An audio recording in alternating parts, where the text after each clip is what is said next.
What's up, guys? It's Bolt, and I'm back with another Remnant 2 build guide. And in this video, we're going to go over my ultimate lifesteal assault tank build. This is a little different than what you're used to. I'm not a tank player, but I know a lot of people are. They enjoy the tank playstyle, and I don't shun it. There are so many different ways to play this game, and if you find one enjoyable, then I'm all for it. I particularly do not like tanking, but I like to create builds that cater to every single person's playstyle. But I wanted to add that Bolt Jameson spice to tanking, and you know I have to figure out a way to deal some damage. So this is a hybrid build. I wanted to find the sweet spot between tanking and DPS, and I think I found it with this. And I think you guys are really going to enjoy this. You're essentially immortal while still being able to do pretty damn good damage. You saw the kill times on these fights, very respectable in terms of me being also able to not die. So this is pretty damn awesome if you ask me. But you're going to be asking me why I chose what, why I went the route I did with using INVOKER and Engineer, and I'm going to answer that right now. But first, we need to take a look at what effective HP is. Shout out to Vash. I actually been talking to the tank master himself.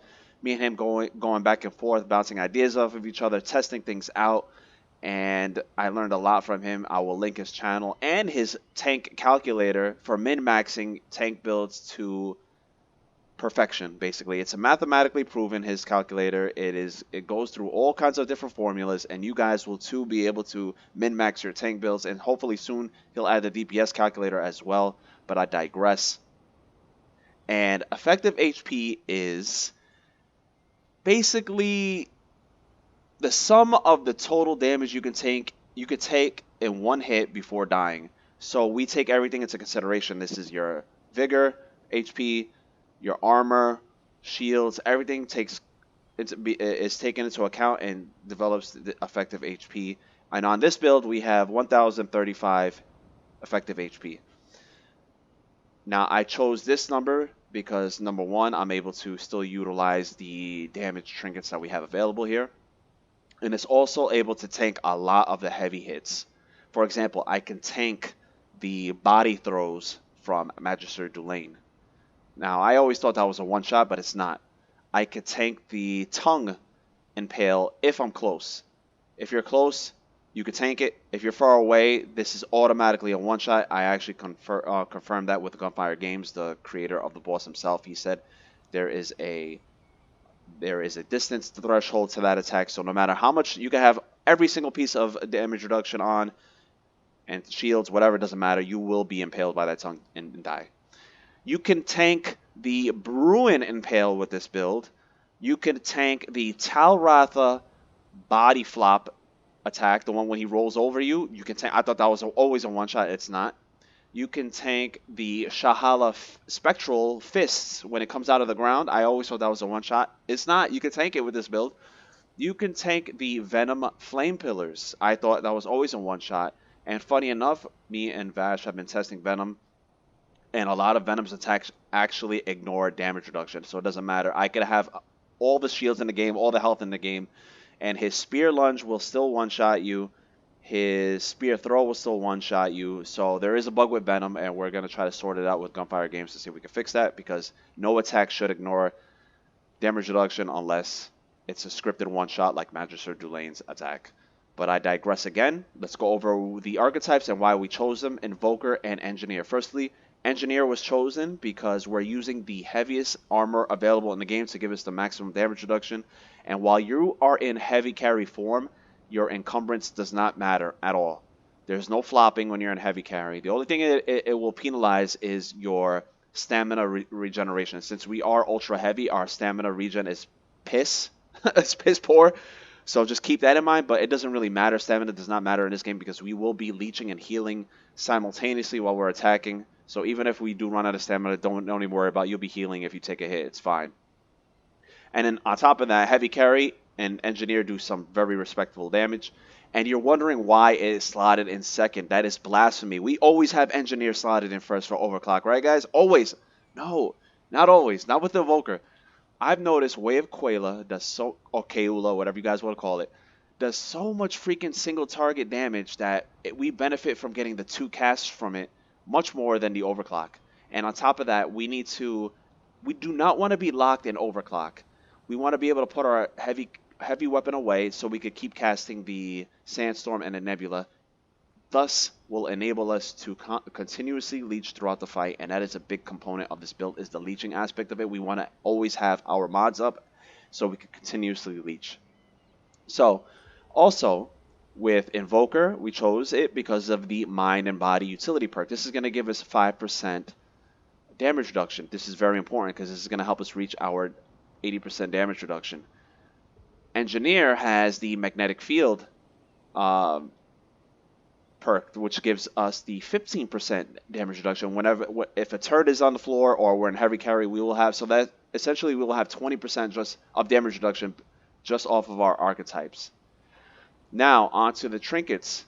Oh, I'm sorry. As for the Engineer skills, you will utilize all 3 heavy carry weapons. It doesn't matter which one you want to use. Use your favorite one or use which ones excel in certain situations. For example, if you're going to be in a fight where you could get off nice weak spots from a distance, get your shots off consecutively, then the impact cannon will benefit. If you're fighting an enemy who is weak to fire, then the flamethrower will be great. If you could get some nice sustained damage off or just want a better overall balance kind of use, then the Vulcan will be great. Just keep in mind, if you are using the flamethrower, then you will swap out the weak spot fragment for the elemental fragment, because the flamethrower has really poor weak spot modifier. It doesn't hit weak spots very well, so you want the elemental. And the elemental will also boost the Way of Quayla skill as well. So you can actually leave the elemental on if you want, but I like the extra benefit from the weak spot damage if I'm utilizing the impact cannon or the Vulcan. The trinkets, very important. None of these can be subbed out. These are supposed to all be here. They all work perfectly to get you the perfect amount of damage and survivability. Again, remember, we have 1,035 effective HP with this setup. We have the Whispering Marble, which is going to pair with our Dried Clay Ring for the Bulwark and give us damage on top of that. I went with the Whispering Marble because it's also, even if it's just a little bit of damage we're getting. We're not getting crazy amount of damage from the 2% per Bulwark star. We're not. And the same thing with the Dried Clay Ring. But it's still damage. We're still getting damage. We're still getting survivability, and that's what we want on this build. Crimson Dreamstone is going to give us the 20% skill damage. The damage is not even coming from our mods. The mods are just there for leeching and for the debuff. Our damage is coming from skills. Way of Quayla hits like a truck, and then our heavy carry weapon is going to hit like a truck as well with the Crimson Dreamstone, 20% right there. And then more survivability with the Ring of Robust, which is going to give us HP and armor, and the Seal of the Empress, which is going to give us more HP. It's going to give us less stamina, but we don't care about stamina in this build, so don't even stress that. The weapons, I know you're sick of seeing them, and you know I try not to use these weapons as much as possible now because I'm tired of them. I don't even like them anymore. I'm just sick of them. But this is a meta build, and this is a try-hard meta build. We got to go with the most effective tactic available, and these are probably some of the strongest weapons in the game. That's why we're going with them, and we're not even using their primary fires. We're just using their mods. We're using Sandstorm because it's going to give us the exposed debuff, which is going to give us 15% more damage. That's what we need to boost our damage up higher. We have the Spellweaver on there, so we can make sure we lower our kill cooldowns for the Way of Quayla. We want to be able to keep Way of Quayla up indefinitely. Nebula, we have the feedback mutator on there, so we could get it back quicker and to boost our mod gen. Nebula Nanoswarm gives us the corroded effect, which is going to give us the 10% debuff on the enemy, so that will increase our damage further. If you are tired of these weapons, an alternative that you can use is putting Ring of Spears on one of your weapons, and then putting the Shielded Strike on the Crystal Staff. Shielded Strike works with the Ring of Spears mod.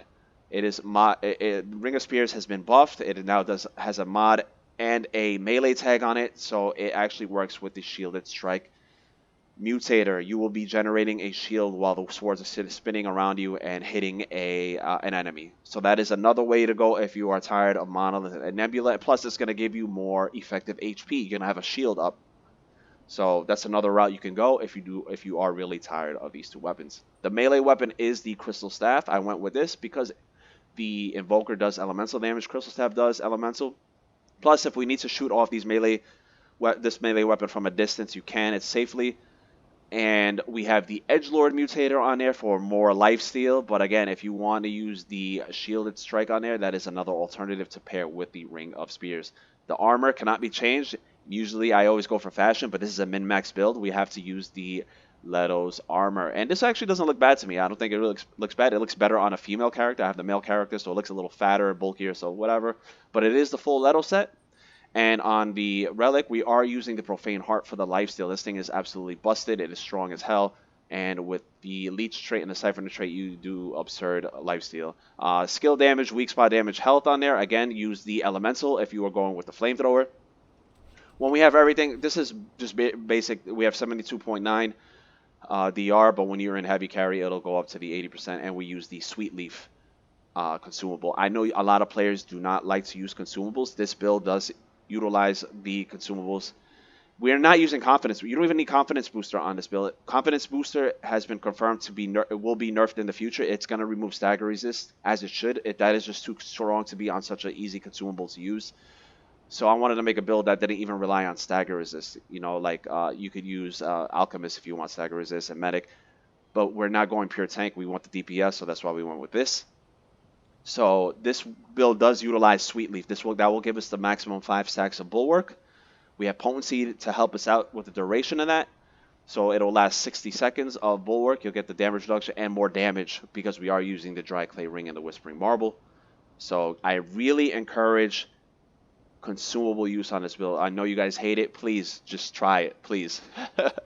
As for, I was talking about traits. Let's go into the trait selection. We went Gifted, Fortify as the respective archetype traits. Potency, I already spoke about it. Very important on this build. Swiftness, I usually try to max this out on every single build. This build needed a lot of traits to use effectively, so we only got 7 points. So if you do want to switch off traits, I recommend Swiftness. It's not completely necessary on this build, so I just like the movement speed.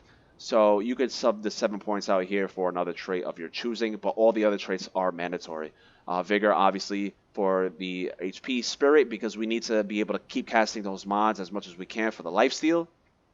Siphoner, because we are pairing that with Leech to get the maximum lifesteal with the Profane Heart. Fitness. Fitness is beautiful on this build because we will be utilizing the heavy carry dodge, the hopping. You dodge for quite a far distance. Which will be able to get us away from the enemy better and regroup when we need to. Bark Skin for the damage reduction. Leech, obviously, for the lifesteal. And this is a new one, Resolute. Since we are not using Stagger Resist, we're not relying on it. We're not crutching on Stagger Resist. Resolute allows us to recover from Stagger much more quickly, which will be able for us to regain our attack on the enemy in order for us to lifesteal more frequently. Very important to have Resolute. It's actually a really nice trait. I slept on it a little bit, and I noticed how strong it is now on this build. It's really nice to have. And that's it. We didn't put points into anything else. Expertise is not needed. We'll be using Spellweaver to get our cooldowns back. So don't even stress that out. But this is a really nice, really great build that has it's a nice hybrid tank damage style build. And I think you guys are really going to enjoy it. Please drop a comment. Let me know what you guys think. Again, shout out to Vash. I will link his channel and his tank build calculator in the description below. Please check it out. Very informative, knowledgeable player, especially in the tanking department. Drop a comment. Let me know what you guys think. I hope you guys enjoyed this video. If you did, please like, share, and subscribe if you have not done so already. And I will catch all of you guys on the next one.